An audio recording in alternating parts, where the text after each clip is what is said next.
తెలుగువారి ఆత్మీయ వారధి. ఆఫీస్ నుంచి స్ట్రెస్ఫుల్ గా ఇంటికి వచ్చి అలా టీ తాగుతూ ఏదన్నా రిలాక్స్ అయ్యే ప్రోగ్రామ్ ఉంటే ఎంత బాగుంటుంది. అందుకే నీలాంటి వాళ్ళ కోసమే మీ లైఫ్ లో ఫ్రస్ట్రేషన్ అంతా పోయి ఫన్ ఉండలాగా F2 ఫన్ అండ్ ఫిట్నెస్ అనే మంచి చాయ్ బిస్కెట్ లాంటి కాంబోతో వచ్చేస్తున్నాను నేను మీ ముందుకి. పసందైన మాటలతో, ఫన్నీ ముచ్చట్లతో, ఆరోగ్య సూత్రాలతో, ఆధ్యాత్మిక విశేషాలతో మీ బుర్రకి పదును పెట్టే క్రేజీ క్వశ్చన్స్ తో అది ఫన్ అయినా, ఫిట్నెస్ అయినా, మెంటల్ ఫిట్నెస్ అయినా అన్ని మేళవించిన కార్యక్రమం ఇది. మాటల ప్రశ్నల సమాహారం. ఇక ఆపు ఈ ప్రవాహం. షో డీటెయిల్స్ చెప్పే మా కోసం. సోమవారం మరియు గురువారం భారత కాలమానం ప్రకారం సాయంత్రం 4:30 గంటల నుంచి 5:30 గంటల వరకు F2 ఫన్ అండ్ ఫిట్నెస్ అని వచ్చేస్తుంది మీ ఆర్జే వింధ్యా విన్స్ మన తెలుగువారి ఆత్మీయ వారధి టోరీలో.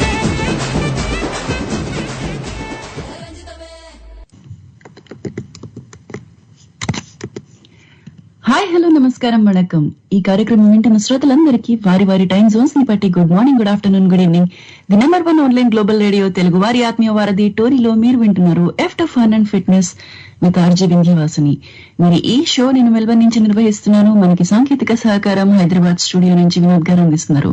అయితే ఈ రోజు నేను మీ ముందుకి ఒక ప్రత్యేకమైన అతిథితో వచ్చేసాను. ఆంగ్ల మాధ్యమ పాఠశాలలు ఆంగ్ల ప్రభావం అధికంగా ఉన్న ఈ రోజుల్లో భారతదేశంలోని పిల్లలు వారి తల్లిదండ్రులే మాతృభాష తెలుగుకు ప్రాధాన్యతనివ్వని ఈ రోజుల్లో విదేశానికి వచ్చి నిస్వార్థంగా భాషాభివృద్ధికై నడుం బిగించి భాషకు ఎనిలేని సేవను గావిస్తున్న ప్రముఖుల్లో అగ్రగణ్యులు ఈనాటి మన అతిథి అవధాన శారదామూర్తి అన్న బిరుదాంకితులే కాదు, ఆ అవధాన ప్రక్రియను, పద్యకావ్య రచనను చిన్నారుల నుంచి పెద్దవారి వరకు అతి సులువైన మార్గంలో నేర్పించడానికి పూనుకున్న మన అతిథి తటవర్తి శ్రీ కళ్యాణ్ చక్రవర్తి గారు. అలా ఆ శారదామాతకు సాహిత్య సేవను గావిస్తూ మా ఆస్ట్రేలియా ఖండంలో తెలుగు భాషకే చక్రవర్తిగా నిలిచారు. మరి వారిని మన టోరీకి నమస్సుమాంజలులతో స్వాగతం పలికేస్తున్నాను. అంటే పొద్దున అవడం వల్ల కొంచెం అలా ఎందుకో నాలుక మడత పడిపోతుంది. మరి అది టెన్షన్ వలన ఏంటో తెలియట్లేదు. నమస్కారం కళ్యాణ్ గారు, తెలుగు వన్ రేడియోకి స్వాగతం. రామజయం, శ్రీమాత్రే నమః. నమస్కారం అండి వింధ్య గారు. హైదరాబాద్ లో ఉన్న వారికి నమస్కారం అండి. ఎస్, అలానే హైదరాబాద్ లో ఉన్న వారికి, ప్రపంచ వ్యాప్తంగా వింటున్న శ్రోతలందరికీ నమస్కారాలు. మరి మీరు శ్రీమాత్రి నమః అనగానే నాకు అలా అమ్మవారి గుర్తొచ్చారు. మరి ముందుగా కార్యక్రమాన్ని మనం పద్యం వెంట మీరు కాబట్టి ఒక దైవస్థుతికి సంబంధించిన వర్ణనా పద్యంతో మొదలు పెడదామా? మీ ఇష్టం అండి, ఎలా మొదలు పెడతామంటే అలా మొదలు పెడదాం మనం. అయితే ఒక వర్ణనా పద్యంతో మొదలు పెడదామండి. తప్పకుండా అండి. అమ్మవారి కరుణ ఉంటేనే ముందుగా చిన్న ఉపోద్ఘాతం. ఎందుకంటే ఇప్పుడు కూడా మా పద్యం చెప్పేటప్పుడు మేము మా వారందరికీ చెప్పుకుంటాను నేను. శ్రీ గణేశాయ నమః, శ్రీ సరస్వత్యై నమః, శ్రీ గురుభ్యో నమః అని విఘ్నేశ్వరుని అనుగ్రహంతోనూ, సరస్వతీదేవి అనుగ్రహంతోనూ, గురుమాత అనుగ్రహంతోనూ పద్య రచన గాని, ఇలాగా ఆశపవిత్వం గాని, అదేవిధంగా అవధానం గాని వస్తుంది. మరి ఆ విధంగా ఈనాటి కార్యక్రమాన్ని కూడా అందమైన దేవీ స్థుతితో మొదలు పెడదామండి. ఈ దేవీ స్థుతిని నేను మా శిష్యుడి యొక్క పద్యంతో మొదలు పెట్టాలనుకుంటున్నాను. అంటే చిరంజీవి వింజమూరి సంకీర్ భాగ్యనగరంలోనే చదువుకుంటున్నాడు, 8వ తరగతి. అతని పద్యం ఒకటి ఉన్నది అమ్మవారి మీద. అది కూడా తను ప్రథమ అష్టావధానంలో భాగంగా తాను అమ్మవారి స్థుతి చేసిన పద్యం అన్నమాట.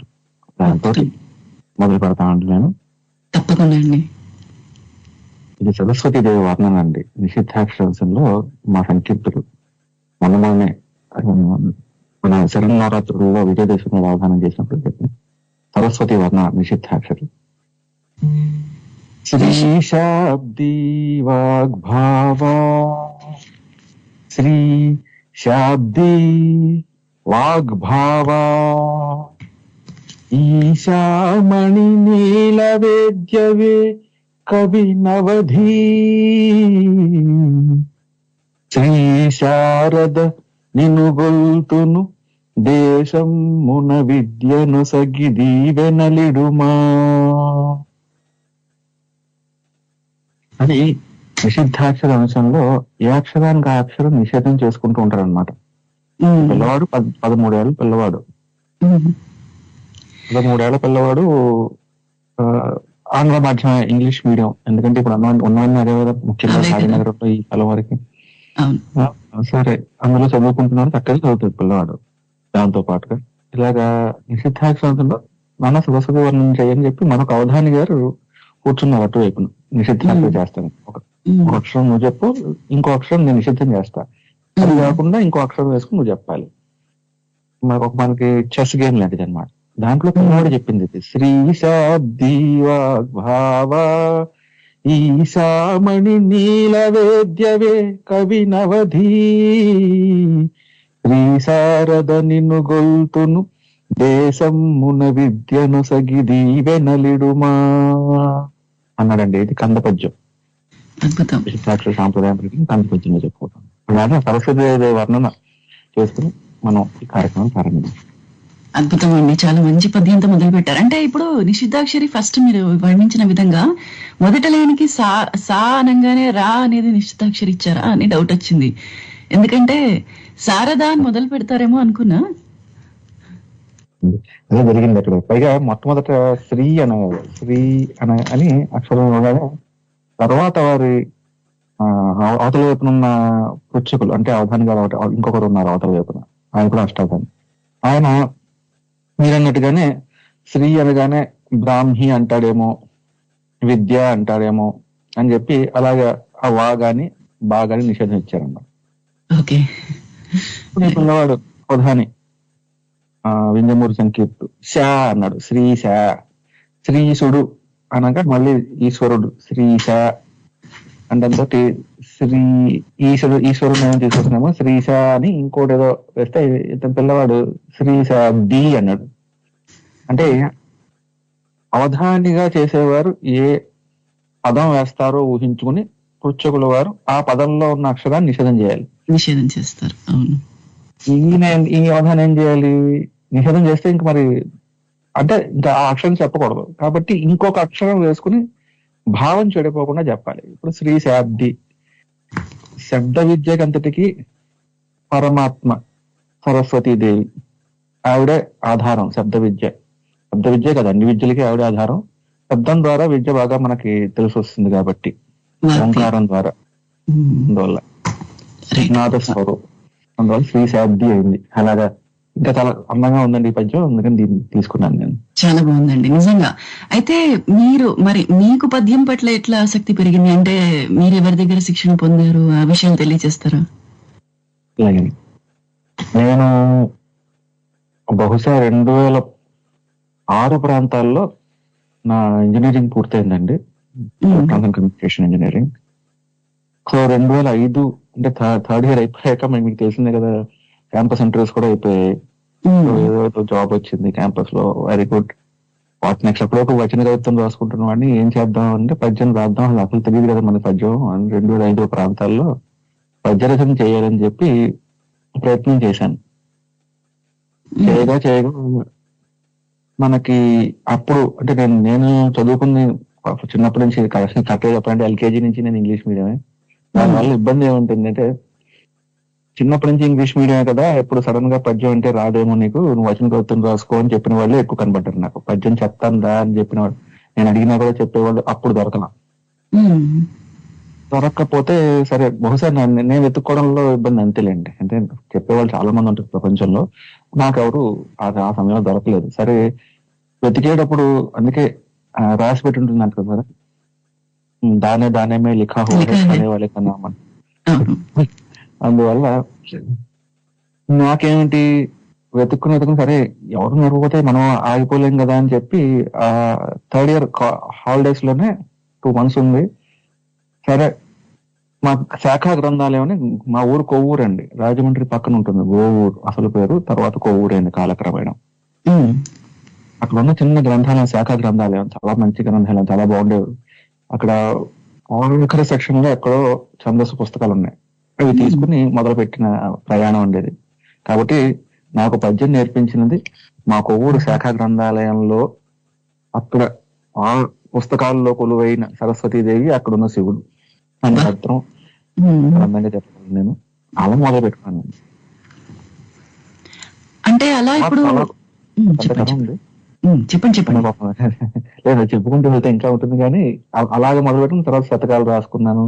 అప్పుడు ఇంజనీరింగ్ 6 నెలలోనే ఒక ఆటగాళ్ళ శతకం రాస్తే మా ప్రొఫెసర్ గారు చాలా ఆనందపడ్డారు. అక్కడ తర్వాత ఇంకా రకరకాలు జరిగేయండి. ఎవరు అంకితం ఇవ్వమంటే మేము అంకితం ఇవ్వద్దన్నారు. ఇలాగ జరిగి సరే శతక రచన అప్పుడే పూర్తయింది. ఇంజనీరింగ్ ఇంకా 4th ఇయర్ అవ్వకముందే పూర్తయిందండి. తర్వాత నెమ్మదిగా చేసుకుంటాం. సో 2006 మొదలైందండి. అవధానం చేసింది 2020. అద్భుతమైన అసలు అంటే ఛందస్సు నేర్చుకుంటూ అలా మీరు పద్యం రాయడం మొదలు పెట్టేశారు. అయితే పద్య కవిత అనేక తప్పులతో మొదలు పెట్టాను నేను. అది కూడా నేను ఇప్పుడు ఆనందంగా చెప్పగలనండి. ఎందుకంటే రేపు పొద్దున్న నేను ముఖ్యంగా ఈ పద్య రచన కానీ గురుకులం కానీ పెట్టడానికి కారణం ఏంటంటే మీకు ఎక్కడ చెప్పేవాళ్ళు లేరనో నేర్పేవాళ్ళు లేరనో లేకపోతే తప్పులు వస్తున్నాయో అని చెప్పి చాలా మంది పద్యానికి దూరం అయిపోతున్నారు. దానికి మిస్కన్సెప్షన్స్ అంటాను చూసారు, అది ఒక్కటి తీసేద్దాం అని చెప్పి నేను ఇలా గురుకులం పెట్టి మాత్రం సేవ చేస్తున్న కారణం ఏంటంటే పద్యం చాలా సులువండి. ఇంజనీరింగ్ చదివి అప్పటి వరకు నాకు ఎవరు చెప్పేవాళ్ళు లేని నేనే మొదలు పెట్టానంటే తెలుగు వచ్చిన ఇక శ్రోతలందరూ కూడా చాలా అడ్వాన్స్డ్ గా ఉంటారు, చాలా దగ్గర మొదలు పెట్టచ్చు మాత్రం చెప్పగలను. పద్య రచన చాలా సులువు. తప్పకుండా అయితే నేర్చుకోవాల్సిన విషయం అందరం కూడా. మరి అంటే మీ విద్యాభ్యాసం అంతా అయితే కొవ్వూరులోనే జరిగిందంటారా మొత్తం? అవునండి, కొవ్వూరులో 10th క్లాస్ దాకా, తర్వాత కాకినాడ ఇంటర్మీడియట్ అండి, తర్వాత Bhimavaram SRKR college Sai Ramakrishna Raju engineering college లో నేను ఎలక్ట్రానిక్స్ అండ్ కమ్యూనికేషన్ ఇంజనీరింగ్ చేశానండి. ఇంజనీరింగ్ అంటే ఇప్పుడు భాష పట్ల ఆసక్తి రావడానికి కూడా అంటే మామూలుగా ఇట్లా పద్యం రాయాలన్నా లేకపోతే రాయాలని అనిపించడం కూడా అంటే మీ తల్లిదండ్రుల ప్రమేయం ఏదన్నా ఉందంటారా? అంటే భాష పట్ల ఆసక్తి అనేది రావడానికి కారణం ఏంటంటారు? స్వతసిద్ధంగా మనకు అందరికీ ఉందండి. దాన్ని బహుశా నేను ఈ ప్రశ్నని ఇంకో రకంగా, ఎందుకంటే నేను గమనించిన విషయం, స్వతసిద్ధంగా తెలుగు వారందరికీ భాష మీద చాలా మంచి ప్రేమ ఉంది, కానీ తొక్కేసుకుంటున్నాం. అది మటుకు చెప్పగలను నేను గమనించిన విషయం. ఎందుకంటే నా స్నేహితులే కాదు, నా తర్వాత జనరేషన్స్ కూడా, ఇప్పుడు ఈ పిల్లలందరూ వస్తున్నారు చూసారు నా దగ్గరికి వచ్చే పిల్లలందరూ, వాళ్ళంతటి వాళ్ళు వస్తున్నారు, వాళ్ళంతటి వాళ్ళు వచ్చి చెప్పినట్టుగా చేస్తున్నారు అంతే. దాంతో మంచి అవధానాలుగా తయారైపోతున్నారు. మా అహల గురించి చెప్పాలన్నమాట. ఇక్కడ ఆ అమ్మాయి మొన్న ఫిబ్రవరిలో వచ్చింది, అవధానం అయిపోయింది, చక్కగా చేసింది, ఎంత బాగా చేసింది. ఆ అమ్మాయి పద్యాలు కూడా తర్వాత చెప్తాను. అయ్యన సౌమ్యాజుల అహల అంతేనా? అహల అయ్యల సౌమ్యాజుల. నాకు అమ్మాయి ఇంటి పేరు బాగా గుర్తుంది. అవును, అమ్మాయి చక్కగా ఇంగ్లీష్ పుస్తకం కూడా రాసింది అన్నమాట. తను ఒక ఆథర్, ఇంగ్లీష్ లో రాసింది, అలాగే తెలుగు అవధానిని. మా అమ్మ వాళ్ళ పుట్టింటి పేరు అయ్యల సౌమ్యాజుల, అందుకే అంత బాగా గుర్తుండిపోయింది. అవునా, చాలా బాగుందండి. కావ్యకంఠ గణపతి ముని వారి కూడా అయ్యల సౌమ్యాజుల వారు, రమణ మహర్షి వారి శిష్యులు కదా. రమణ మహర్షిని మా అందరికీ పరిచయం చేసిన, సాహిత్యం ద్వారా వారి స్తోత్రాల ద్వారా మనకి ఎక్కువ పరిచయం చేసింది వారే, కావ్యకంఠ గణపతి ముని వారు. ఒకటి అయ్యల సౌమ్యాజుల వారు ఆ విధంగా చాలా గొప్పవారు, ఆ వంశస్థులు అందరూ వారు. అవునా, సరే. ఈ పిల్లల ఎగ్జాంపుల్ ఎందుకు తీసుకొచ్చానంటే మీరు అడిగిన ప్రశ్న గురించి. స్వతసిద్ధంగా తెలుగు వారికి ప్రేమ ఉన్న భాషని తొక్కేసుకుంటున్నాం. ఎందుకు తొక్కేస్తున్నాం అంటే, మనం గట్టిగా తెలుగులో మాట్లాడాం అనుకోండి, పాపం ఈ పిల్లలే ఉన్నారు, వీళ్ళు చెప్పమంటే పద్యాలు చెప్తారు వాళ్ళ ఆడుకునే చోట కూడా, లేదా వాళ్ళ ఫ్రెండ్స్ దగ్గర. కానీ చులకన చేశారు అనుకోండి, లేదా తెలుగే కదా, తెలుగే మనకే, పైగా ఇంకో రకం మొదలైంది, మనప్పటి నుంచి మొదలైంది. తెలుగులో గట్టిగా మాట్లాడడం అంటే, అయ్య బాబు వీడెవడో పాతోడరా బాబు వీడు, మనం ఏదర్ ఇంగ్లీష్ లో అయినా మాట్లాడాలి లేదా హిందీలో అయినా మాట్లాడాలి. తెలుగులో మటుకు మాట్లాడాలంటే మన ఫ్రెండ్స్ తోటి చులకనగా చూడడం, ఇలా మొదలవడం తోటి మనకు స్వతసిద్ధంగా ఉన్న భాషాభిమానం తొక్కేసుకుంటున్నాం అండి. అది మాత్రం నేను గమనించాను. అయితే మనతో మాట్లాడడానికి ఒక ఆత్మీయులు ఉన్నారు, వారిని పలకరించేద్దాం ఒక్కసారి. నమస్తే అండి, ఎవరు మాట్లాడుతున్నారు?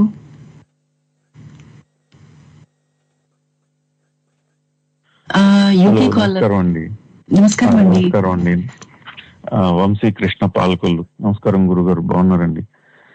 నమస్కారం అండి, వంశీ కృష్ణ. నమస్కారం సార్. అమ్మ, నేను గురువు గారి గురుకులంలో నేను కూడా ఒక భాగం. నేను ఆయన విద్యార్థిని. ఆయన ద్వారా మొన్న ఈ మధ్య నేను యూకేలో ఒక మొదటి పద్య శతకం కూడా రాయడం జరిగింది. గురువు గారు చేస్తున్న ఈ తెలుగు భాషా సేవ అనే కార్యక్రమంలో చాలా మంచి మంచి కార్యక్రమాలు జరుగుతున్నాయి ఈ మధ్య గురుకులం ద్వారా. శతక యజ్ఞం, 100 శతకాలు రాయించాలి గురుకుల విద్యార్థుల దగ్గర అనేది ఒకటి. అవధానార్చన, దేవాలయాలకి, ఒక్కో దేవాలయానికి జీర్ణస్థితిలో ఉన్న ఆలయాలకు ముఖ్యంగా అంకితం ఇస్తూ అవధానాలు చేయటం, ఇలాంటివి అనమాట చిన్నపిల్లలకి. అయితే ముఖ్యంగా నేను ఎందుకు కాల్ చేశానంటే అండి, ఇవాళ యూకేలో కొంతమంది విద్యార్థులకి ఈ సుధర్మ సభలు అనేవి గురువు గారు ఈ మధ్య కొత్తగా మొదలు పెట్టారు అక్కడక్కడ చేయటం. వాటి గురించి కొంత వివరిస్తారని గురువు గారు, తద్వారా ఇక్కడ ఉండే యూకేలో వారు కూడా తెలుసుకుంటారనే ఉద్దేశంతో చేశానండి. అద్భుతం అండి, నిజంగా శతక యజ్ఞం, ఆ తర్వాత ఆదానార్చన నిజంగా మంచి కార్యక్రమాలు బాగా గుర్తు చేశారండి. ధన్యవాదాలు. మరి మీరు ఇప్పుడు ఎన్నేళ్లుగా నేర్చుకుంటున్నారు ఇక్కడ? మీరు శతకం కూడా ఆవిష్కరించేశారు కదా, మీ శతక పద్యాలు.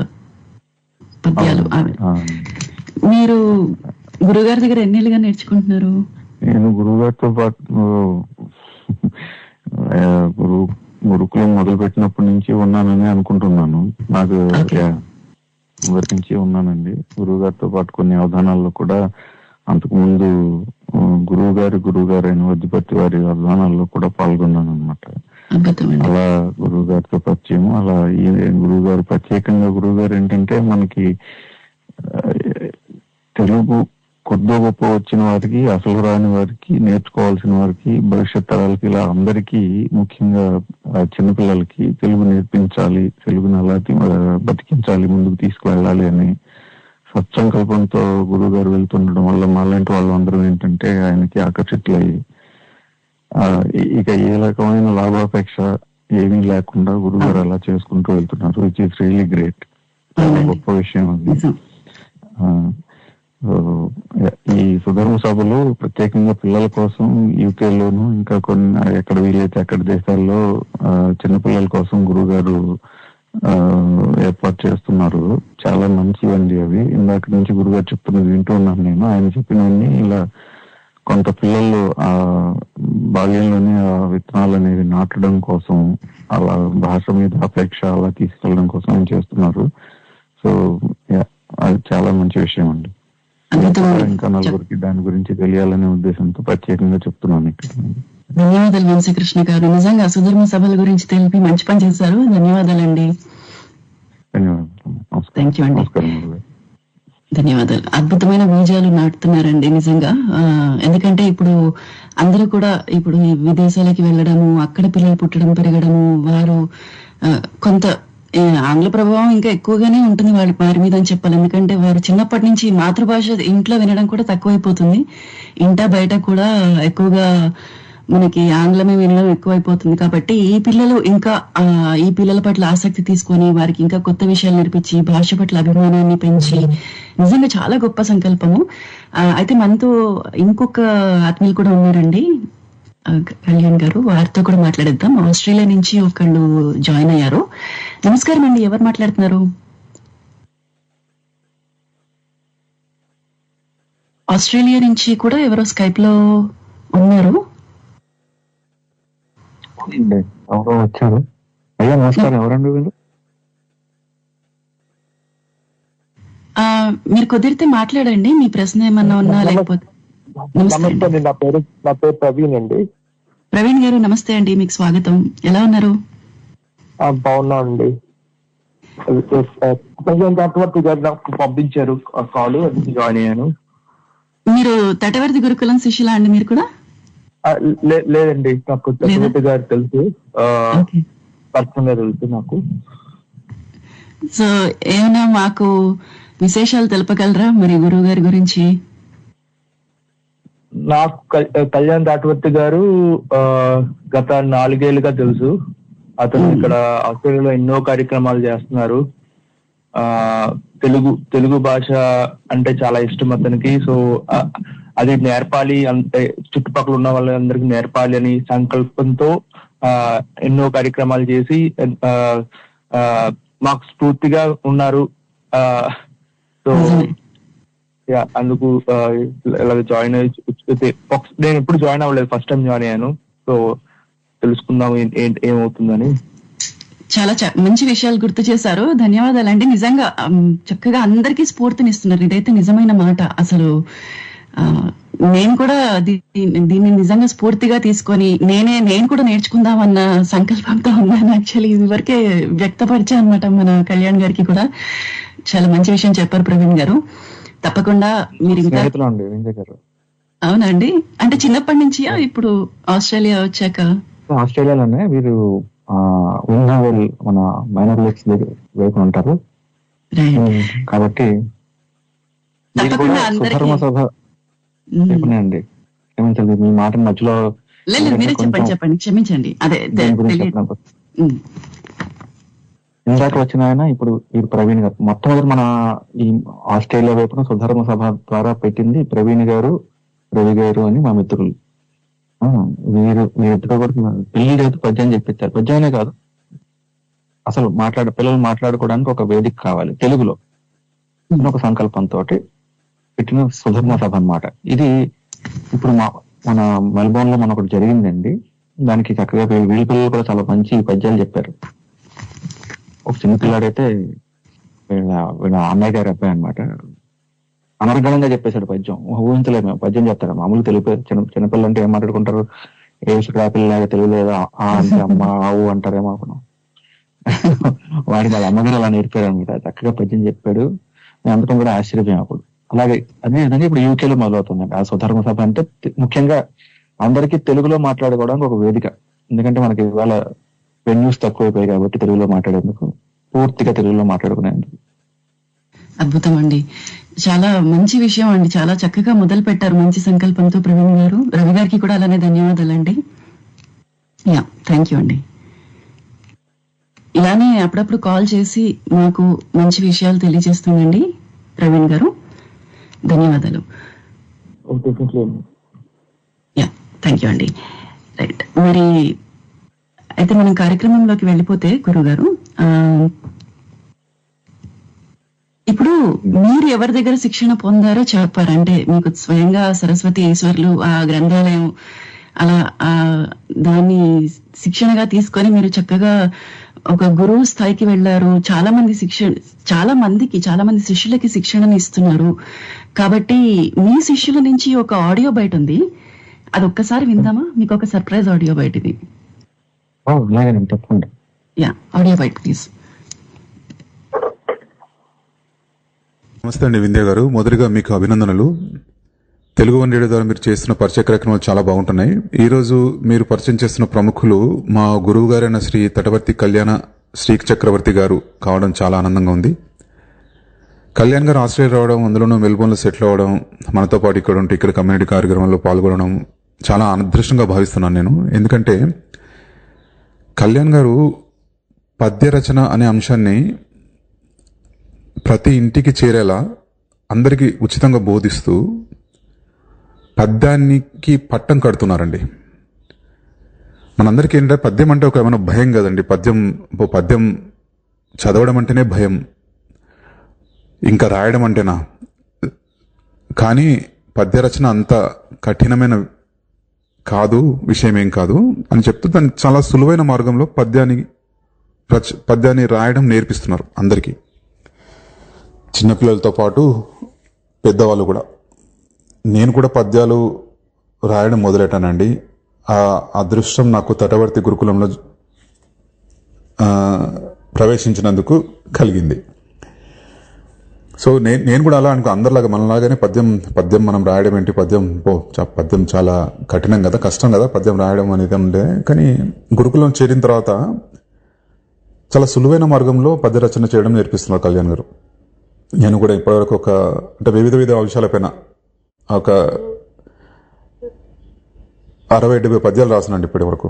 ఓకే, అసలు నేను ఒక పద్యం రాస్తే చాలు అనుకున్న రోజు నాకు ఇంకా బాగా గుర్తుంది. మొట్టమొదటి పద్యం రాసి అంత చందోబద్ధంగా ఉంది, బాగుంది అని చెప్పి కళ్యాణ్ గారు చెప్పిన మాటలు ఇంకా నా చెవిలో మారుమవుతున్నాయి. సో కళ్యాణ్ గారు ఇట్లా పద్యాలు నేర్పించడం అనేది ఉచితంగా అండి, వాళ్ళు ఏమి తీసుకోకుండా ఉచితంగా నేర్పిస్తున్నారు. ఏంటంటే తనకు భాష పైన అంత ప్రేమ. సో మన పిల్లలందరూ మన కళ్ళ ముందే పద్యాలు రాస్తూ అవధానులుగా తయారవుతుంటే ఆ ఆనందం మాటలు చెప్పలేనండి. హై స్కూల్ చదివే పిల్లలు కూడా అవధానులుగా మారుతున్నారు. చూడండి ఎంత ఎంత సేవ చేస్తున్నారు కళ్యాణ్ గారు. సో వారి సేవలను గుర్తిస్తూ మీరు ఈరోజు ఈ కార్యక్రమానికి పిలవడం చాలా బాగుంది. సో నేను కూడా ఈ విషయం పైన, అంటే కళ్యాణ్ గారు ఉచితంగా బోధిస్తున్నారు కదా ఈ పద్యరచన అని చెప్పేసి, తను భాష చేస్తున్న సేవ పైన ఒక పద్యం రాసా. ఆ పద్యం వినిపిద్దాం అనుకుంటున్నా. తపము భూని తిరిగన్ తటవర్తి దిశలన్నీ, తపము భూని తిరిగన్ తటవర్తి దిశలన్నిన్, పద్యరీతిన్ తెలుగు సేద్యమవగన్, అమిత పుణ్యమొసగ ఆస్ట్రేలియా గడ్డ, తెలుగు తేజమిటుల వెలుగు నింపన్. ఈ సందర్భంగా రాసిన పద్యం అండి ఇది. సో మరొకసారి మీరు కళ్యాణ్ గారిని పరిచయం చేస్తున్నందుకు ఆనందంగా ఉంది. మీకు అభినందనలు. కళ్యాణ్ గారికి నమస్కారాలండి. నాకు ఈ అవకాశం ఇచ్చినందుకు ధన్యవాదాలు.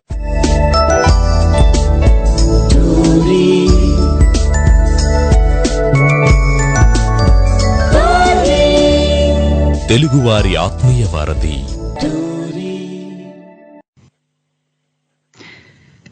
సో అదండి, మొత్తానికి మీరు గుర్తుపట్టేశారు ఎవరో, నేను చెప్పక్కర్లేదు అనుకుంటా. మీ శిష్యులే అమరేందర్ రెడ్డి గారండి. శ్రీమాన్ అమర్ గారు మాకు చాలా మంచి వ్యక్తిత్వం ఉన్నవారు ఇక్కడ. అంటే ఎందుకంటే ఈ మాట అంటున్నారంటే, ఆయన తెలుగు భాష అన్న చాలా ప్రేమ అనే పదం కరెక్ట్, సరైనదన్నమాట.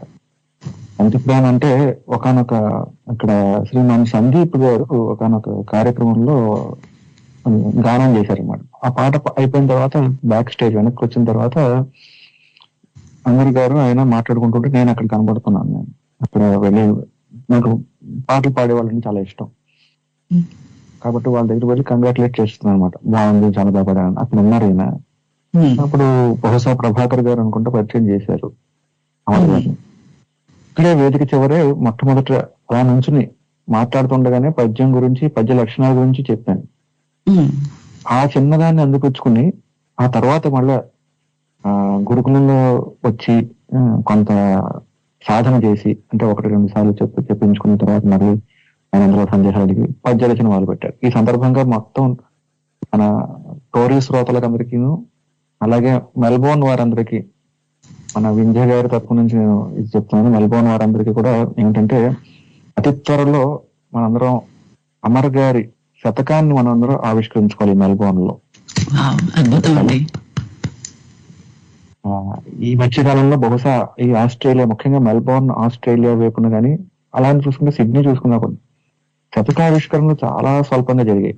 బహుశా 2020లో జరిగి ఉండొచ్చు. అది కూడా నేను ప్రత్యక్ష వేదిక మీద నేను చెప్పేది, పరోక్ష వేదిక మీద జూమ్ కాల్ లో మా గురుకులం జరుగుతుంది, కానీ ప్రత్యక్ష వేదిక మీద శతకావిష్కరణ ఈ మీద జరగాలని, అది బ్రహ్మాండంగా జరగాలని మేము కోరుకుంటున్నాం. చాలా చక్కగా రేచరించారు. నిజంగా అద్భుతమైన విషయం అండి, చాలా చక్కటి విషయం తెలియజేశారు. చాలా ఆనందంగా ఉంది నాకు కూడా. త్వరలో ఆ రోజు రాబోతుందని తెలుసుకుని చాలా సంతోషంగా ఉంది. అదే మొత్తానికి ఈ వేదికగా మరొకసారి ఆయనకి ఒక అదేమంటారు శతకావిష్కరణ జరుపుకోబోతున్నందుకు ఒక శుభాభినందనలు తెలియజేస్తున్నాను. థ్యాంక్ యూ అండి కళ్యాణ్ గారు, ఈ విషయం తెలియజేసినందుకు. మరి మనతో మాట్లాడడానికి ఇంకొక ఆత్మీయులు కూడా ఉన్నారు, మాట్లాడేద్దామా వారితో? నమస్కారం అండి, ఎవరు మాట్లాడుతున్నారు? వీరు కూడా ఆస్ట్రేలియా నుంచే చేశారు. నమస్తే అండి, ఆస్ట్రేలియా వాస్తవ్యులు ఎవరు మాట్లాడుతున్నారండి?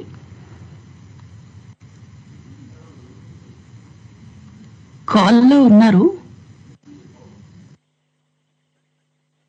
నమస్కారం అండి, ఎవరన్నా ఉన్నారా కాల్లో? వారు వచ్చేలోపు నేను ఒక చిన్న వినిపించొచ్చా? తప్పకుండా అండి, తప్పకుండా. తప్పకుండా. శ్రీమాన్ వంశీకృష్ణ గారు యూకే యునైటెడ్ కింగ్డమ్ ప్రప్రథమ శతకకర్త అన్నమాట. ఆయనకి తెలుగు బుక్ ఆఫ్ రికార్డ్స్ వారు కూడా గుర్తించి ఆయనకి రికార్డు ఇచ్చారనమాట. ఏంటంటే ఆ యూకే ఖండంలో, అదే యూరోప్ ఖండంలో, యూకే దేశంలో శతక రచన చేస్తున్న వారు ఇంకొంతమంది ఉన్నారు. ఈయన మొట్టమొదటిగా పూర్తి చేసి దాన్ని ఆవిష్కరించుకున్నారనమాట. కాబట్టి ఆ ఘనత సాధించిన తెలుగు వారిగా మనందరం అభినందిస్తూ ఆ యూకే నుంచి మొట్టమొదటి కాలర్ మన యూకే. వారి పద్యాలు రెండు వినిపిస్తాను మీకు. ఇది మాకందరికి ఆనందం. అందువల్ల వచ్చింది కదా. అందువల్ల జయగణనాథ అని చెప్పి విఘ్నేశ్వరుడి మీద శతకం అన్నమాట. మహమ్మాగా జరిగింది ఆవిష్కరణ. ఇందులో పద్యం, ఇది కూడా కంద పద్యాలు. నిత్యోల్లాస స్థితియో, నిత్య ఉల్లాస స్థితి అన్నమాట. నిత్యోల్లాస స్థితియో సత్యోక్తైశ్వర్యవరద సర్వాధార మృత్యోపశాంతుడ పురభిజాత్యాంతక నిత్య భావ జయగణనాథ. నేను మొట్టమొదటిసారి శతకం చేస్తున్నారండి. ఆయన ఎంచుకున్న పదాలు చూడండి, వేసిన ప్రాస. ప్రాస అంటే రెండో అక్షరం అండి. నిత్య, సత్య, మృత్య, జాత్య, త్య. ఒక అక్షరం కింద అక్షరం పెట్టుకునేది సంయుక్తాక్షరం అంటారు. అది కష్టంగా ఉంటుంది సాధారణంగా. దుష్కర ప్రాస అని ఒక పేరు పెట్టుకుంటుంది దానికి.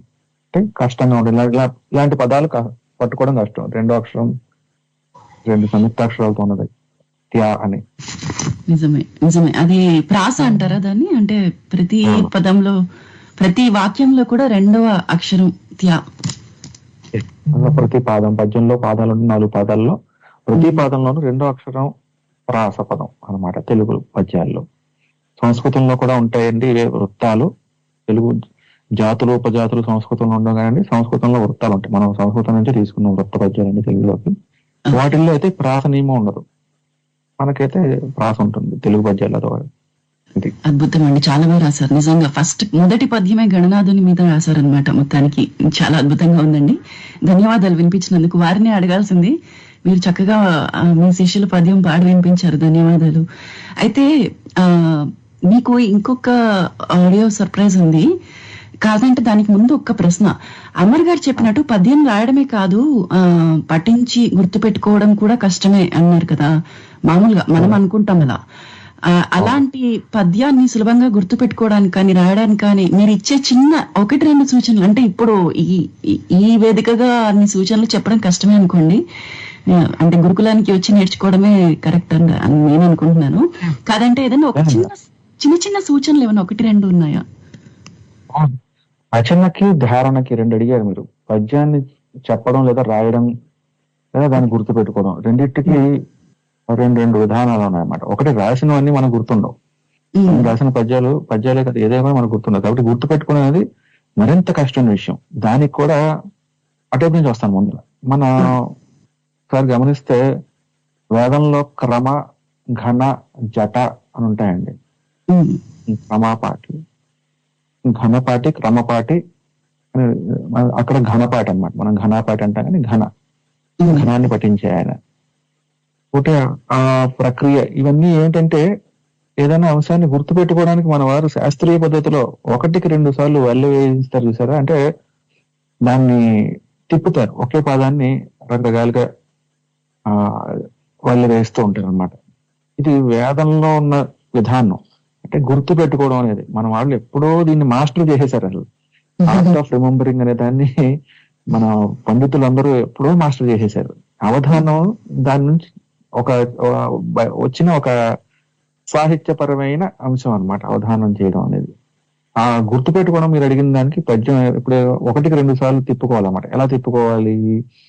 ఇప్పుడు శ్రీ కైవల్య పదంబు చేరుటకునై చింతించెదన్ అనుకోండి. భావం, పోతనామాచుల వారి పద్యంలో ఉన్న భావం మనకు నచ్చుతుంది. ఏమవుతుంది, ఒక ప్రవచనం వింటాము లేదా ఏదో ఒకటి విని ఆ పద్యం ఒకటి పట్టుకుంటాం మనం. అలవైకుంఠపురంబులో నగరిలో సినిమా చూసామనుకోండి, మధ్యలో అక్కడ ఒక పద్యం వినిపిస్తుంది. హీరో నచ్చో అదే త్రివిక్రమ్ గారు నచ్చో మనకి అలవైకుంఠపురంలో పదం లోపల ఉండిపోతుంది దృష్టి. అది ఎక్కడి నుంచి వచ్చింది? పోతన గారి పద్యం నుంచి వచ్చింది. ఏంటి ఆ పద్యం అని ఇవన్నీ మనకి, ఇదంతా ఉత్సుకత, ఈ బేసిక్ ఉత్సుకత ఉండాలి. అప్పుడు పద్యం చదివామనుకోండి మనకు అర్థం కాదు ఫస్టే. ఏంటంటే అందులో ఉన్న పదాలు కానీ ఏవి కానీ ఇప్పుడున్న మాట్లాడుకునే విధానంలో ఉండట్లా. ఎందుకు పద్యానికి ఒక శాస్త్రీయత ఉంది, దానికి సంబంధించిన ఒక ఔచిత్యం ఉంది. వాడే పదాలని అటు ఇటు రకరకాలుగా వాడారు, వ్యవహారికంలో వాడినట్టుగా వాడరు. కాబట్టి ఆ పదాలు మనకు అర్థం కావు. అది అర్థం కాని సందర్భంలో మనం దాన్ని వదిలేస్తాం. పట్టుకోవాలన్నమాట. ధారణ చేసేవారు అర్థం కాకపోయినా కూడా ఒకసారి 1-2 సార్లు దాన్ని అర్థం తెలుసుకుని, ఎవరిని అడిగిన అర్థం తెలుసుకుని అప్పుడు దాన్ని చదువుకుని ఆ భావన తెలుస్తుంది.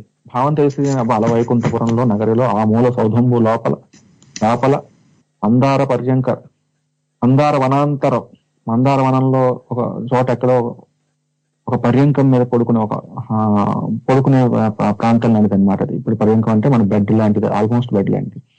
చక్కగా రమా వినోదయోగ ఆపన్న ప్రసన్నుడు, లక్ష్మీదేవితో కూర్చున్నవాడు ఆపన్న ప్రసన్నుడు. ఆపదలో ఉన్నవాళ్ళు పిలిస్తే ప్రసన్నంగా పలికేవాడు, కాపాడేవాడు ఆయన.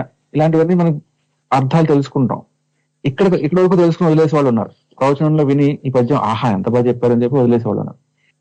ఈ వదలడం గురించి చెప్తున్నమాట. ఈ వదలకుండా 1-2 సార్లు ఇప్పుడు పదాలు, అర్థం, తర్వాత మననం చేయడం దగ్గర మనం మిస్ అయిపోతాం అనమాట.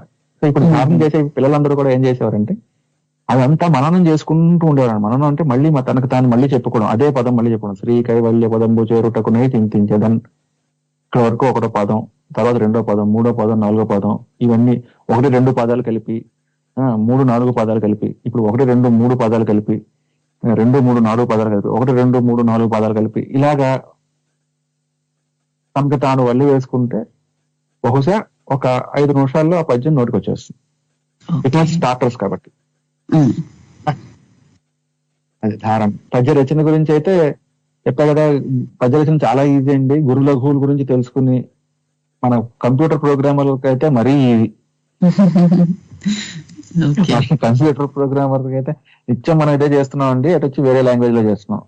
చెప్పింది ఏమాత్రం అసత్యం అనుకున్నా ఒకసారి గురు లఘువులు తెలుసుకుని చూసి పద్య రచన గురించి తెలుసుకోండి. ఓ ఇదేనా, అవునా, ఓకే దిస్ ఇస్. కానీ అటు వచ్చి అందులో కవిత్వం పెట్టడమే కష్టం. అక్షరాలను అటు ఇటు పెట్టేసి కానీ కవిత్వం పెట్టడం కష్టం. అంటే అర్థవంతంగా అది ఒక అంశాన్ని గురించి చెప్పడం అలాంటివి అంటారు, అంతేనా? అవునండి.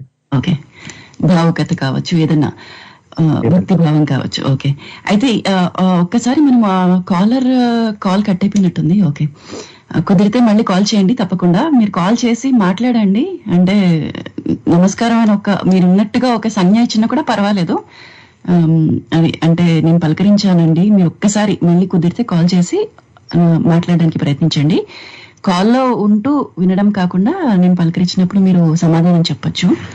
రైట్, మరైతే మీకు ఇంకొక సర్ప్రైజ్ ఆడియో బయట ఉందండి, అది కూడా విందామా? అలాగే, తప్పకుండా. Surprise audio by please. నమస్కారం అండి, నా పేరు రోజారమణి. శ్రీ కళ్యాణ్ చక్రవర్తి తటవర్తి గురువు గారి దగ్గర నేను మొట్టమొదటిసారిగా ఛందస్సు నేర్చుకుని పద్యం రాయడం అనేది ప్రారంభించడం జరిగింది.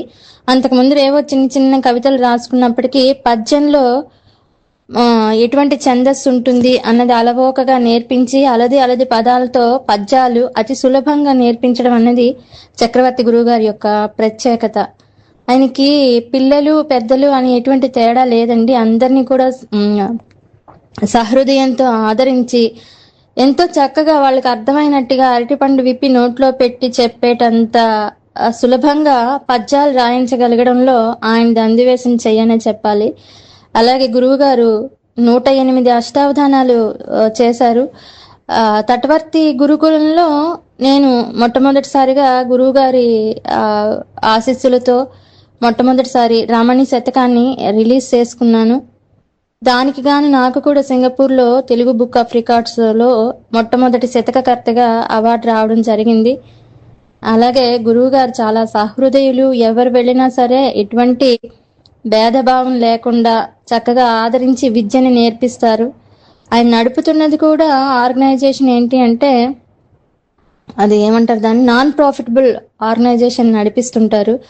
ప్రతి ఒక్క అవధానానికి కూడా ఒక అనాథ అంటే కొంచెం పేద పిల్లలకి సహాయం చేయడం జరిగింది. ఆ తర్వాత గుళ్ళుంటాయి కదా, వాటికి కూడా ఆయన సహాయం చేస్తారనమాట ఈ రకంగా. అంచేత ఆయన చాలా సహృదయవంతులు. సహాయం చేయటంలో కూడా ఆయన ఏమంటారు దాన్ని, నేను చేస్తున్నాను అని బయటికి చెప్పుకోకుండా చేయడం ఆయన ప్రత్యేకత. ఇది ఇంతకు మించి ఇంకా ఏ రకంగా చెప్పాలో నాకు తెలీదు. నాకు ఈ అవకాశం ఇచ్చినందుకు చాలా ధన్యవాదాలండి.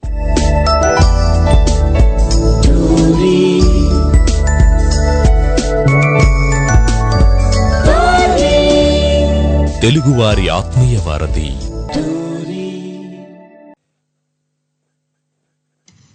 సో అదండి, ఆవిడ పేరు చెప్పేశారు కాబట్టి ఇది ఎవరు అని నేను చెప్పక్కర్లేదు అనుకుంటా. కానీ రమణి గారు కూడా చాలా చక్కగా చెప్పారు మీరు చేస్తున్న కార్యక్రమాలు అవన్నీ కూడా. శ్రీమతి రోజారమణి గారు, ఓరుగంటి రోజారమణి గారు సింగపూర్ లో ఉంటారు. వారు కూడా సింగపూర్ ప్రప్రథమ శతక రచయిత్రిగా ఆవిడకి కూడా గుర్తింపు పొందారు అనమాట. తెలుగు బుక్ ఆఫ్ రికార్డ్స్ వారే ఇచ్చారు వారికి కూడా. రామాయణ శతకం అని ఒక శతకం రాశారు.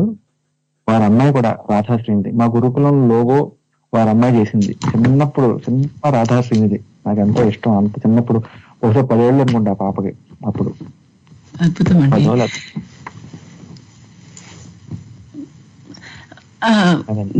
మీ మాట మధ్యలో కట్ అయింది, సారీ అండి. 10 9 ఆ పాప అప్పుడు చేసింది, క్యాన్వాలో వాటిలో చేసినట్టుంది.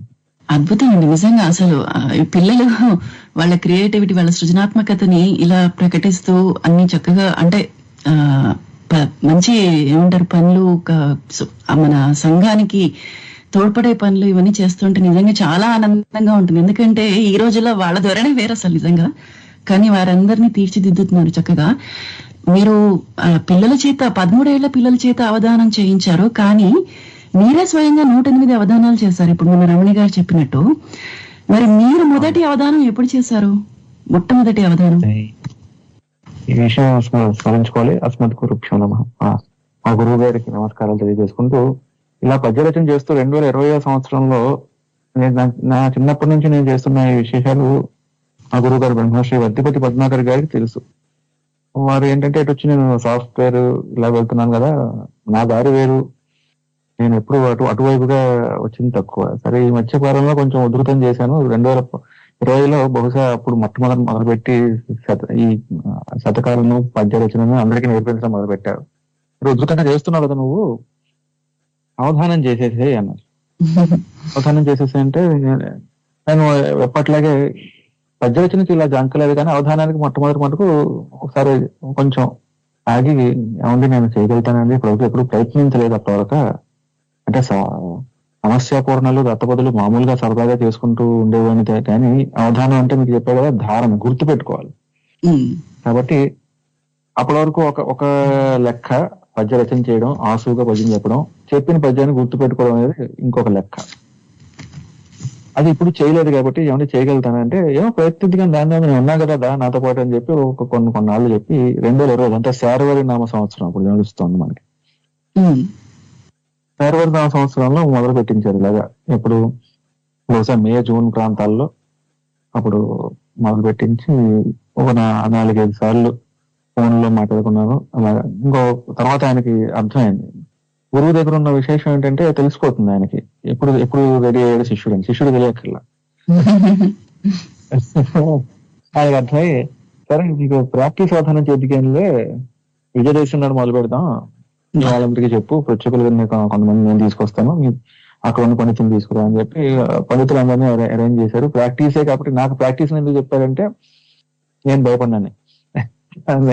నేనేమంటే ప్రాక్టీస్ అన్నారు కదా, అందులో ఏమైనా చెప్తారేమో మనకి టిప్స్ అండ్ ట్రిక్స్, మన ఉందిగా మనం చెప్పింది చేయడం మన పని అని చెప్పి కూర్చున్నాను. అది కూర్చోబెట్టాక వెంటనే మనకు అర్థమైపోతుంది కదా, కూర్చోబెట్టాక ప్రార్థన చేయన్నారు, ప్రార్థన పద్యాలు చెప్పుకున్నాం. అది ఇంకా అవధానం మొదలైందండి అని చెప్పి ఇంకా అవధానంలో తీసుకెళ్లిపోయారు. అమ్మ బాబు అవధానం ఏం చేస్తున్నా పారిపోయే అవకాశం లేదు మనకి. ఎందుకంటే సరే కూర్చున్నాం, ఆయనకి బాగా తెలుసు ఎలా చేసేస్తాం. కాబట్టి ఆ అవధానం మొట్టమొదటి ఆ శార్వరి నామ సంవత్సరం విజయదశమి నాడు ఇలాగే జూమ్ కాల్లో, ఎందుకంటే మా గురువు గారు భారతదేశంలో నేను ఇక్కడ ఉండడంతో కొంతమంది పండితులను తీసుకొచ్చి చక్కగా అవధానం పూర్తయిందండి. మొట్టమొదటి అవధానం ఎప్పుడైతే అయిందో, అవధానం పూర్తయిందో, అప్పుడు మనకి అమ్మయ్య చేయగలను అనమాట. మనకి ఇది ఎందుకు గురుకృప ఉంటే ఉంటుంది అనమాట మనకి. అందుకని మళ్ళీ మళ్ళీ చెప్తున్నాను అందరికీ కూడా, ఈశ్వర కృప గురుకృప ఉంటే మనం చేయలేనిది ఏమీ లేదు. కాబట్టి అవధాన విషయంలో మటుకు ఆ అంశం సూచిస్తున్నానండి. ఇదంతా కూడా వారు ఇచ్చిన ధైర్యంతో, వారు నడిపించిన తీరుతో మొట్టమొదటి అవధానం పూర్తయిపోయిందండి. ఆ తర్వాత రెండోది అని చెప్పారు, నా దగ్గరికి వచ్చి చేయరా అన్న, నేను చేయిస్తాను, భారతదేశంలో నా దగ్గర వచ్చి చేస్తే రెండోది కూడా అయిపోతుంది, ద్వితీయ యజ్ఞం లేకుండా మొత్తం నా చేతి రెండు చేంజ్ చేసుకున్నాక ఇంకా విజృంభిస్తామని చెప్పిన గురువు గారు. ఆ తర్వాత కరోనా నడిచింది కాలం. ఇదంతా మధ్యలో అక్కడ నుండి నేను 2020 మొట్టమొదటి అవధానం చేశాక 2024 మొన్న ఫిబ్రవరిలో ఆయన దగ్గర వెళ్ళానండి. అప్పటి వరకు వెళ్ళడం కుదరలేదు నాకు. కాబట్టి ఆయన దగ్గర రెండోది చేసే లోపు ఈ 108 పూర్తయింది. నిజమే, అసలు నిజంగా 108 చేయడం అంటే మామూలు విషయం కాదు. మళ్ళీ అద్భుతంగా ఆ సంఖ్య కూడా ఉన్న ప్రాముఖ్యత వేరే అసలు. కానీ నిజంగా అద్భుతం అండి అవధానం చేయడము. ఇప్పుడు నాకు కూడా పద్య రచన అంటే అలానే అనిపిస్తుంది, అమ్మో చేయగలుగుతానా, అసలు అంత భాషా పరిజ్ఞానం లేదు, ఛందస్సు గురించి ఎంత మర్చిపోయాము, తప్పకుండా మీ దగ్గరికి వచ్చి నేర్చుకోవాలి. నేనే కాదు, ఇంకా మన అంటే ఇప్పుడు ఈ మన ప్రవీణ్ గారు చెప్పినట్టు సుధర్మ సభలు ఇవన్నీ వీటన్నిటిలో పిల్లలు కూడా తప్పకుండా పార్టిసిపేట్ చేయాలి, వారు కూడా పాల్గొనాలని నేను కూడా కోరుకుంటున్నాను. అయితే ఒక అవధానం గురించి ఎలాగో వచ్చింది కాబట్టి సమస్య పూరణం గురించి కూడా వచ్చింది కాబట్టి ఒక్క సమస్య మీకు ఎవరో పంపించారు, దాని గురించి దాన్ని చెప్పమంటారా? అడగండి, పర్లేదు, దాంట్లో ఉంది సమస్య. ఏకపత్ని ఉన్న ఎంత తప్పు అని అడిగారండి ఒకళ్ళు. ఏకపత్ని ఉన్న ఎంత తప్పు, ఒకటే పత్ని ఉండగా ఏకపత్ని ఉన్న ఎంత తప్పు, ఎంత తప్పు అని అడిగిన వారు ఎవరో చెప్తారు. కొని సరదాగా అడిగిన వారు చిమ్మపూడి శ్రీరామూర్తి గారండి. అలాగే వారికి నమస్కారం చెప్తూ, చిమ్మపూడి కదండి? అవునండి, హైదరాబాద్ వాస్తవ్యులు చిమ్మపూడి శ్రీరామూర్తి గారు. మాకు మన టోరీలో ఆయన కూడా పద్యంతో పదనిసలని కార్యక్రమం చేస్తుంటారు. బాగుంది. మన చిమ్మపూడి శ్రీరామమూర్తి గారు అడిగిన వారు శ్రీరామమూర్తి గారు అడిగిన సమస్య ఏమో ఏకపత్ని ఉన్న ఎంత తప్పు. ఎంత బాగుంది చూడండి, ఏకపత్ని ఉన్న ఎంత తప్పు అని అడిగిన. ఇది ఆటో వాళ్ళ పంచం. కానీ ఏకపత్ని ఉన్న ఎంత తప్పు, విశ్వదాభిరామ వినుర వేమ ఇలాంటిది. మొట్టమొదటి పాదంలో ప్రేక్షకుల కోసం చెప్తున్నాను. ఆ ఆట వెల్దిలో మొదటి పాదం ఒకలా ఉంటుంది, రెండో పాదం ఒకలా ఉంటుంది, మూడో పాదం మళ్ళీ మొదటి పాదంలో ఉంటుంది, నాలుగో పాదం రెండో పాదంలో ఉంటుంది. అది అనగననగ రాగమతి శైల్లు చునుండు లాగా తెనగవేమో తీయనుండు, కొంచెం చిన్నగా ఉన్నట్టుగా అనమాట. ఏకపత్ని ఉన్న ఎంత తప్పు అని నాలుగో పాదం ఇచ్చారు కాబట్టి చూద్దాం.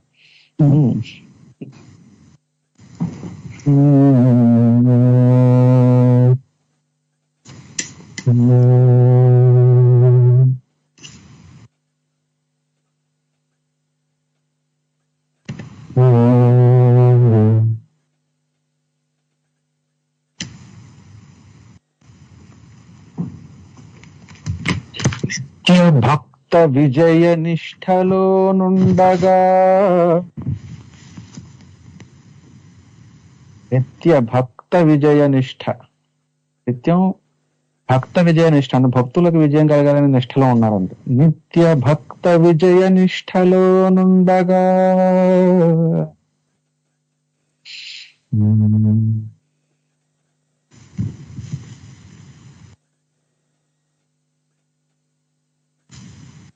భక్త విజయ నిష్ఠలో నుండగా వేషములను వేయి నిత్య భక్త విజయ నిష్ఠలో నుండగా వేషములను వేయి లేదా వేలు అనొచ్చు. వేషములను వేలు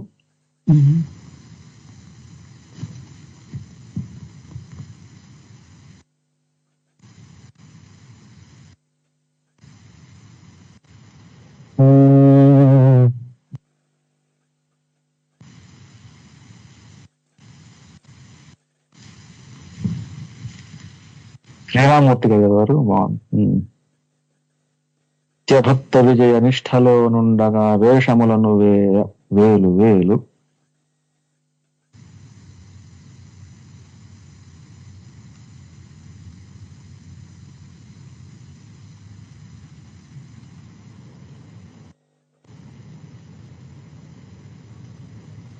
కృష్ణమూర్తి దలుప కృష్ణమూర్తి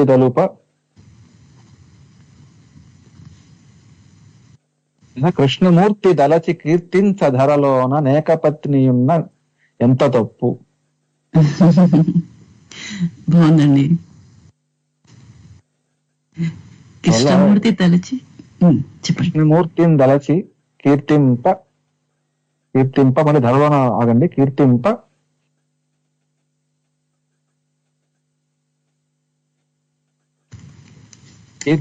స్వామికి అనండి, అంతే సరిపోయినప్పుడు.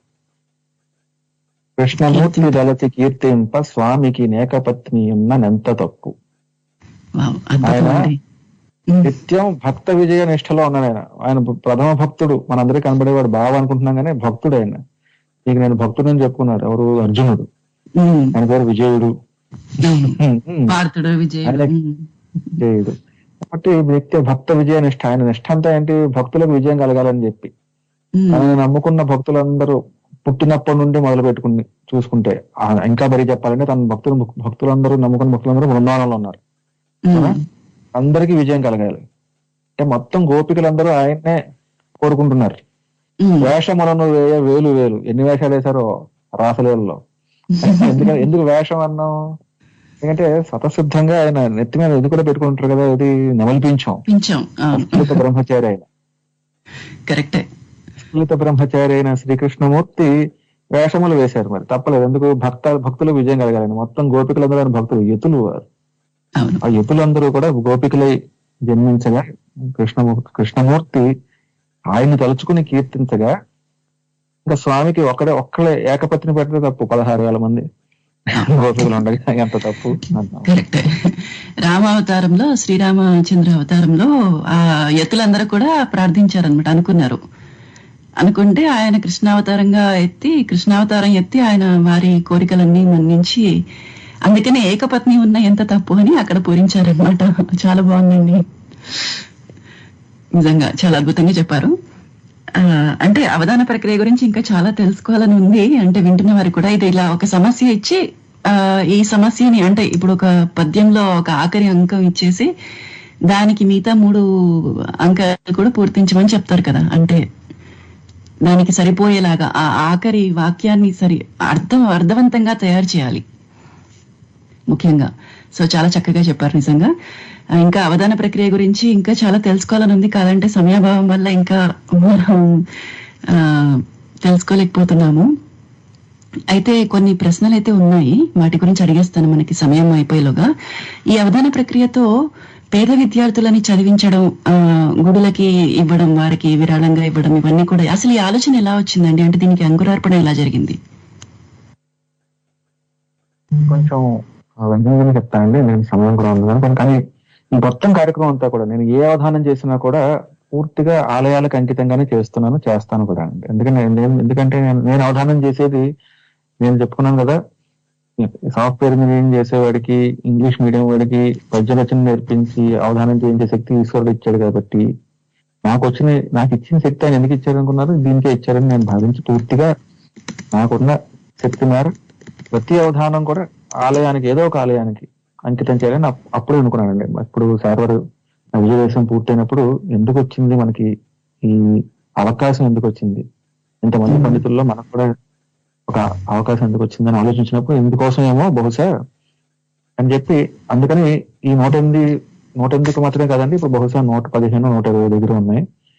అవన్నీ కూడా ఏదో ఒక ఆలయం, ప్రతి ఒక్కొక్క అవధానం ఒక్కొక్క ఆలయం అభివృద్ధి చెందాలని, అది కూడా జీర్ణావస్థలో ఉన్న ఆలయాలని ఈ అవధానాల ద్వారా బయటికి చూపించాలని సంకల్పంతో చేసిన కార్యక్రమం ఉండే. అది అవధాన అర్చన. ఇది నా అర్చన అన్నమాట. నవవేద భక్తుల్లో ఉన్న అర్చనములు నేను అవధాన రూపంలో స్వామివారికి నివేదన చేసుకుంటున్నాను అనమాట.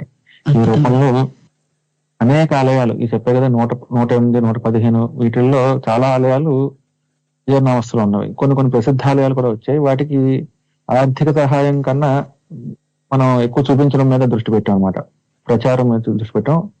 అలానే ఆర్థిక సహాయం మొత్తం అంతా నేనే చేశాను అంటే నేను అసలు చేసింది ఏమీ చాలా తక్కువ అండి. అలానే చెప్పేది నేను చేశానని కూడా ఎక్కడ నేను చెప్పుకునే అవకాశం కూడా లేదు. ఎందుకంటే గురుకులంలో అనేక మంది మంచి వాళ్ళు అందరూ కలిసి ఏర్పడినది గురుకులం. జర్మనీ దేశం నుండి మొదలు పెట్టుకుని ఒక్కొక్క ఆలయానికి అన్ని, పైగా మాకు గురుకులానికి ఇప్పటివరకు అసలు బ్యాంక్ అకౌంట్ కూడా లేదండి. కాబట్టి మేము ఇచ్చామనడానికి అవకాశం లేదు, మేము అడిగామనడానికి కూడా అవకాశం లేదు. ఎందుకంటే బ్యాంక్ అకౌంట్ లేనప్పుడు ఇంకెక్కడికి వెళ్తుంది. కాబట్టి no bank account for us. Everything, ప్రతి ఆలయం వాళ్ళ బ్యాంక్ అకౌంటే చూపిస్తాం, వాళ్ళ వివరాలే చెప్పిస్తాం అనమాట. అక్కడ ఉన్న అర్చక స్వామో లేకపోతే అక్కడ ఈఓ గారు వారి వివరాలు చూపిస్తాం. నచ్చిన వాళ్ళు చేయవచ్చని మాత్రం చెప్తాం.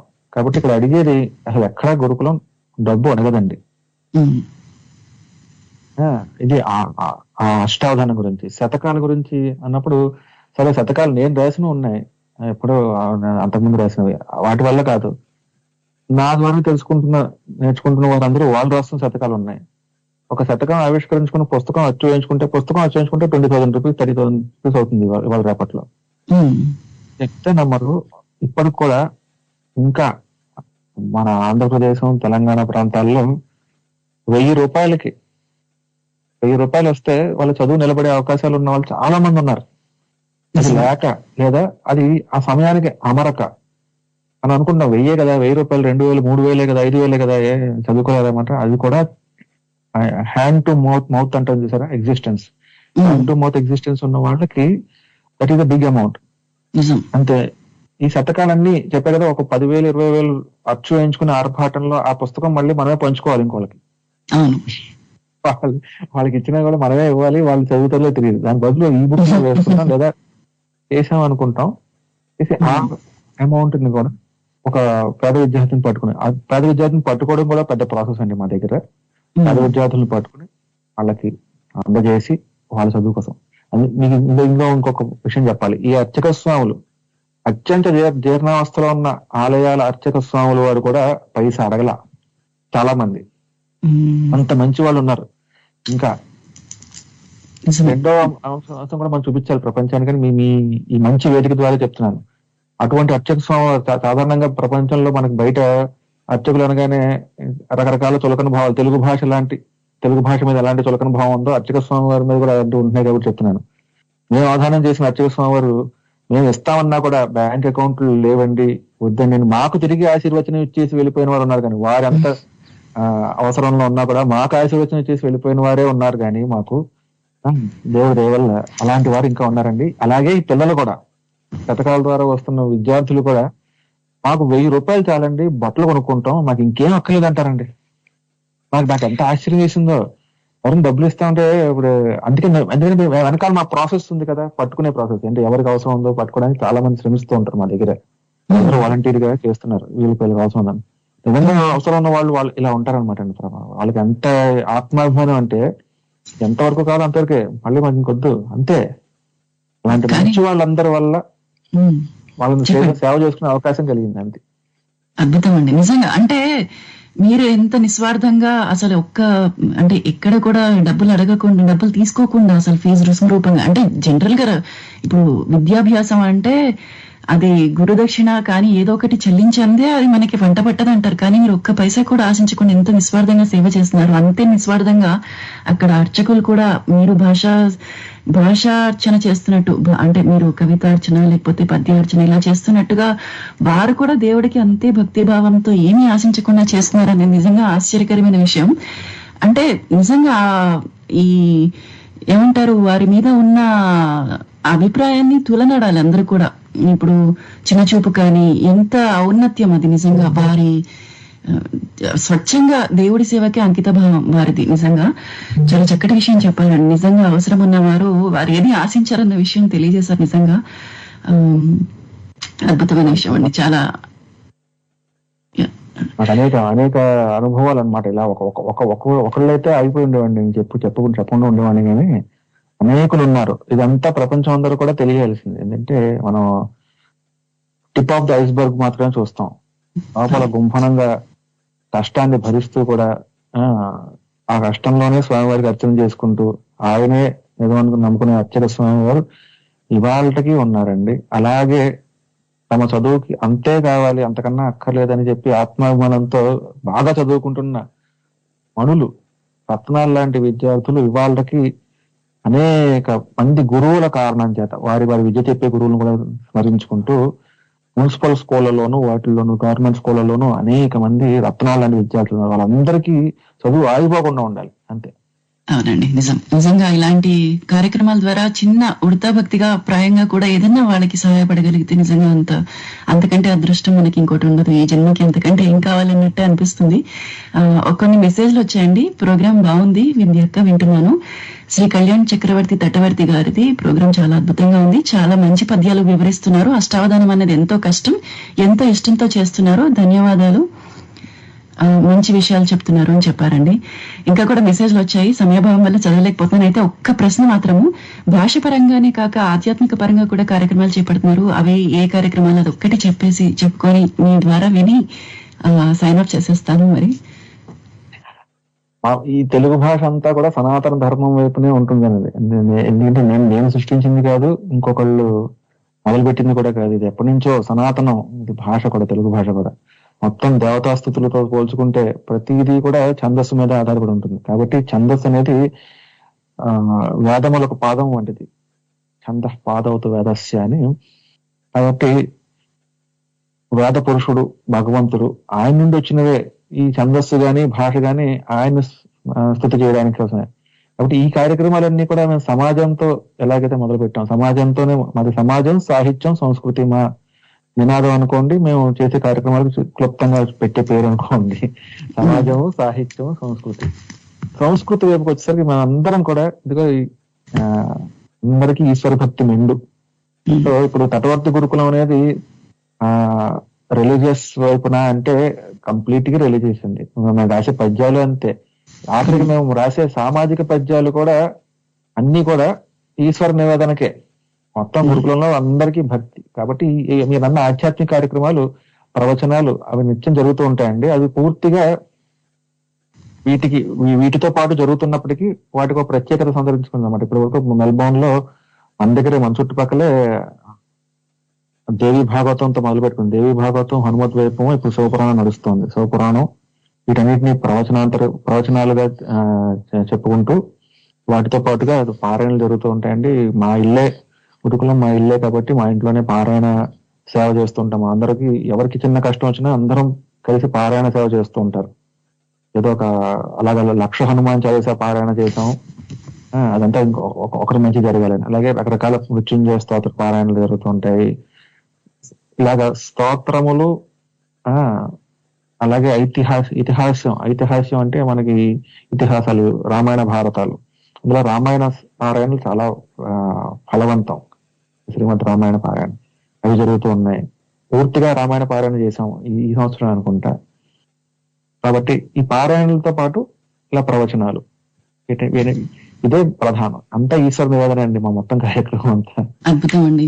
అయితే మరి మీ కార్యక్రమాల్లో పాల్గొనాలన్నా మిమ్మల్ని, అంటే ఇప్పుడు మీ ద్వారా ఈ పద్య రచన కావచ్చు, లేకపోతే అష్టావధానం కావచ్చు, ఇవన్నీ నేర్చుకోవాలన్నా మిమ్మల్ని ఎలా సంప్రదించాలి అనేది ఒక్కసారి మీరు మాకు తెలియజేస్తే ఆసక్తిగా వింటున్న వారు కూడా మిమ్మల్ని సంప్రదించి వారు నేర్చుకోగలుగుతారు.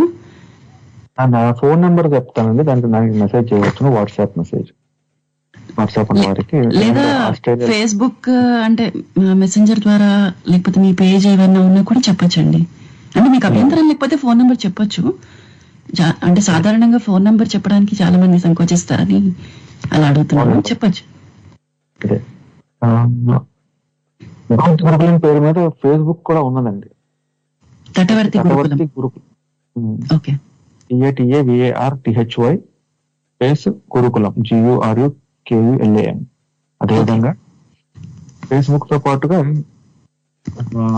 యూట్యూబ్ ఛానల్, ఇన్స్టాగ్రామ్ ఛానల్ కూడా ఉన్నాయండి. ఇన్స్టాగ్రామ్ లో కొంత తక్కువ ఉంటాను నేను, మరీ ఎక్కువ లేను, కానీ యూట్యూబ్ లో బాగానే వెళ్తూ ఉంటాయి. ఇప్పుడు చేసే కార్యక్రమాలు అందులో లైవ్ ఇస్తాం కాబట్టి యూట్యూబ్. ఓకే, అంటే ఇప్పుడు తటవర్తి గురుకులం ఫేస్బుక్ పేజ్ లో మనకి మెసెంజర్ ఉంటుంది కదా, అందులో మిమ్మల్ని సంప్రదించినా పర్వాలేదంటారా? పర్వాలేదండి, అది కూడా పర్వాలేదు. srikalyan@gmail.com ఇది గురుకులానికి సంబంధించిన ఈమెయిల్. నా పేరు ఉన్నప్పటికీ Sri SRI Kalyan KALYAN Tatavarthy TATAVARTHY @gmail.com. Okay, Kalyan రావట్లేదు. తప్పకుండా అండి. ధన్యవాదాలు కళ్యాణ్ గారు. అయితే మనం సైన్ అప్ చేసే ముందు ఒక పాట ఉంది, సైన్ అప్ చేశాక ఆ పాట ప్లే చేస్తారు, మీ గురుకులానికి సంబంధించింది. చాలా బాగా పాడారు వారు, మా సందీప్ గారు, మన అమర్ గారు, సందీప్ గారు మ్యూజిక్ కూడా అయింది. ధన్యవాదాలు అండి. అయితే కళ్యాణ్ గారు, చూస్తూ సమయం అయిపోయింది, ఇంకా కొంచెం ఎక్కువనే తీసుకున్నాను. నెక్స్ట్ వచ్చే మన వ్యాఖ్యాత గారికి కూడా ధన్యవాదాలు తెలియజేస్తున్నాను. ఈ రోజు మీరు గంట పైన వ్యవధి తీసుకొని ఇలా మాకు ఎన్నో విషయాలు తెలియజేశారు. భాషకి చేస్తున్న సేవలో ఆ చిన్న మాకు ఒక కొసమెరుపు లాగా చూపించారు. ఎందుకంటే గొప్పవారు ఏది కూడా పైకి చెప్పుకోరు, నిగూఢంగా అన్ని వారు కార్యక్రమాలు చేస్తూనే ఉంటారు. ఇంకా అది అలా ఆ సౌరభాలు పక్కకి అంటే అది ఆ సౌరభాలు వ్యాపించి పక్క వారికి తెలియాల్సిందే, కానీ అలా ఉంటుందన్నమాట. మరి ఇంకా ఇలాంటి కార్యక్రమాలు ఎన్నో చేయాలి అని, జయప్రదం కావాలి అని కోరుకుంటూ సెలవు తీసుకుంటున్నానండి. అలాగే నమస్కారం అండి అందరికీ. ఇక్కడ ఇదే విధంగా మా మిత్రులు కూడా ప్రభాకర్ గారు కూడా సందేశం పంపారు. ఆయన కూడా చాలా చక్కగా ఉన్న కార్యక్రమాన్ని అక్కడ చెప్పారు. వారికి కూడా మనం చేసుకుంటూ చేస్తాం. ధన్యవాదాలు అండి. నిజంగా వారు కూడా ఒక మెసేజ్ పంపించారు. యాక్చువల్లీ కార్యక్రమాలు చాలా బాగుంటున్నాయి. గురుకులం వారి సాహిత్య అవధానానికి కానీ సాహిత్యానికి చేసిన కృషి అమూల్యమైనది. అందరికీ, కవులకి, పండితులకి, భాషాభిమానులకి అందరికీ ప్రోత్సాహాన్ని ఇచ్చి సాహిత్య పందాల ముందుకు నడిపించడం గొప్ప సేవ అని మెసేజ్ చేశారు. ధన్యవాదాలు ప్రభాకర్ గారు. అదండి మరి ఇవాళటి కార్యక్రమం. తర్వాత వచ్చే వ్యాఖ్యాతకు కూడా ధన్యవాదాలు తెలియజేసుకుంటూ వారి సమయం నుంచి కొంత మాకు కేటాయించిన